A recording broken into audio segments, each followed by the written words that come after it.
Putok na putok ngayon guys ang balita ngayon tungkol dito sa ating senador na si Senador Marcoleta. Ngayon kasi ay nilabas na ng Sandigan Bayan yung kanyang warrant of arrest na kung saan ay pinapa-aresto na sila kasama sina Mike Defensor at yung iba pang mga negosyante. So ngayon guys, eto panoodin natin ngayon mismo at etong judge mismo, magugulat kayo. Etong judge mismo ng Sandigan Bayan ang nagsabi na hindi nga guilty etong si Marcoleta. Tingnan natin at bakit sinabi niya ito dahil siya din naman ang naglabas ng warrant ni Senador Marcoleta. Binasa niya to sa publiko, ngayon mapapanood natin ngayon. Sabay-sabay natin panoodin at eto pa.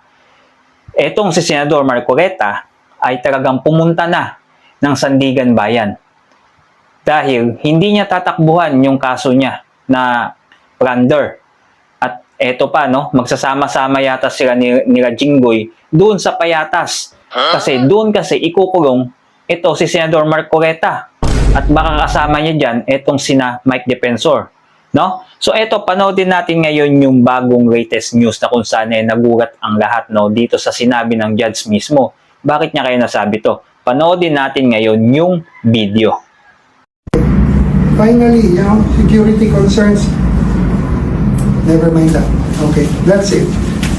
The court has issued, and then the other one. So I'd like to say that the Sandigan Bayan 3rd Division, composed of Associate Justice myself, Associate Justice Ronald B. Moreno, and Associate Justice Fritz Brian Anthony M. De Los Santos, issued today, July 6, 2026, warrants of arrest and hold departure order in criminal case E-SB-26-CRM-0018 for plunder against Senator Rodante Dizon Marcoleta, Aray ko! Michael Tan Defensor, Joseph Varias Espiritu, and Aristotel Baluyot Beray. The issuance of the warrant of arrest signifies only that after evaluating the records, the court found probable cause to believe.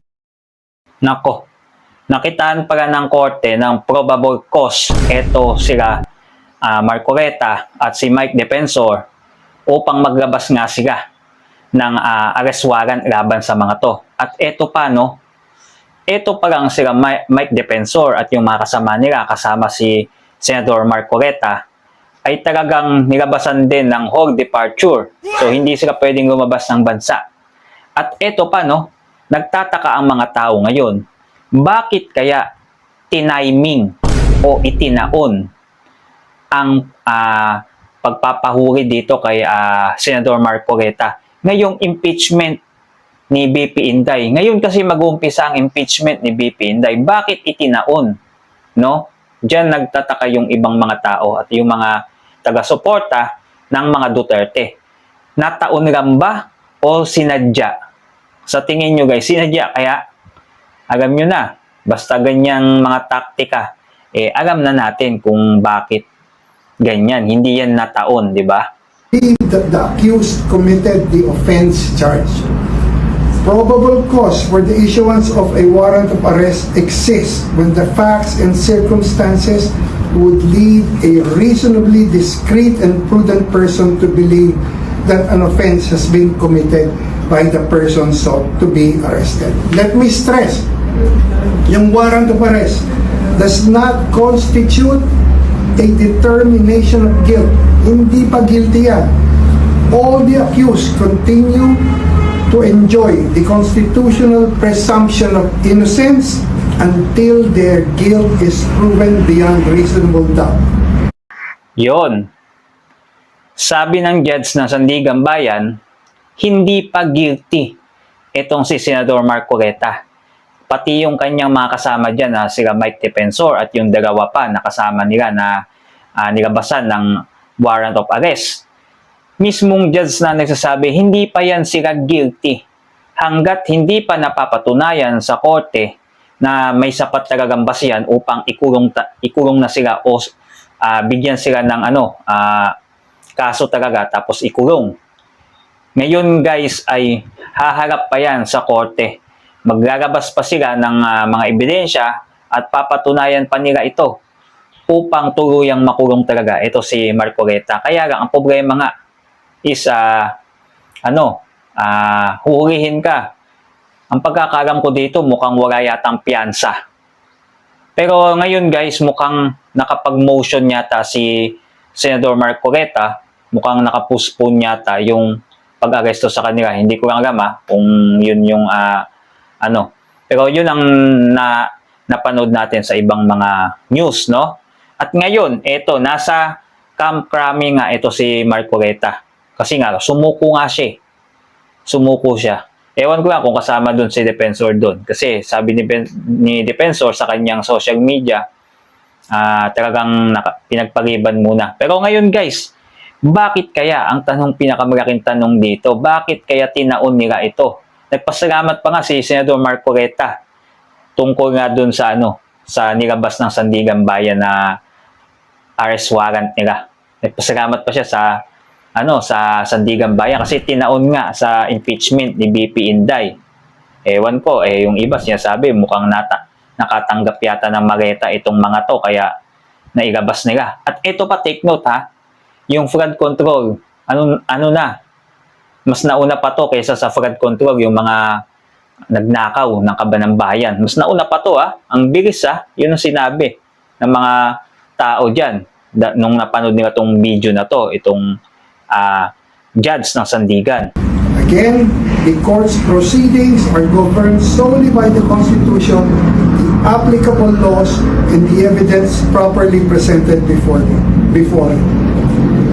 The court would want to remind the counsel who have appeared for the accused, and even Senator Rodante Marcoleta, who himself is a lawyer, that as officers of the court, they are duty-bound, together with the prosecutors, to uphold the integrity and administration of justice, to ensure compliance with lawful orders of the court, to conduct themselves and all persons acting under their direction with fairness, order, dignity, and full respect for the rule of law and the courts.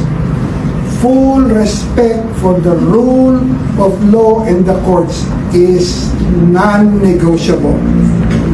The court enjoins all parties to cooperate to ensure that the proceedings are conducted speedily, fairly, orderly, and with full respect for the rule of law. Thank you very much. So ayan, hindi na nila kailangan puntahan niya si Marcoleta diyan kasi pumunta na yan siya sa Camp Crame, no? At kusa na siyang sumuko. Hindi na kagaya ni Senator Bato na nagtago. Ito, si Marcoleta, madaming humanga. Kasi hindi siya nagtago, talagang sumuko siya. At hinarap niya yung batas, no? Kumbaga, lalabanan niya yung kaso na to. Kasi isipin nyo, abogado din niya si Marcoleta. Alam niya yan kung paano niya ipapanalo yan, no? So ano masasabi nyo? Comment down below kayo sa video natin at huwag nyo din kalimutan mag-subscribe na sa ganon lagi kayong updated, no, sa mga susunod pa nating mga video.